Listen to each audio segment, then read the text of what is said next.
Gujarat police વિભાગમાં 12,472 જગ્યાઓ પર મોટી ભરતીની જાહેરાત।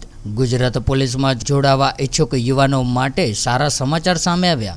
રાજ્ય સરકાર દ્વારા 12,472 જગ્યાઓ પર પોલીસની ભરતીઓ બહાર પાડવામાં આવી છે, જેમાં નવા 472 પીએસઆઈની જગ્યાની ભરતી કરવામાં આવશે, જ્યારે 6,600 કોન્સ્ટેબલ સહિત એસઆરપીની પણ ભરતી કરાશે, જ્યારે હથિયારી પોલીસ કોન્સ્ટેબલની 3,302 પોસ્ટ પર ભરતી કરાશે, તો ત્યારે એસઆરપીએફની 1,000 પોસ્ટ અને જેલ સિપાહીની 1,013 પોસ્ટ પર ભરતી કરવામાં આવશે।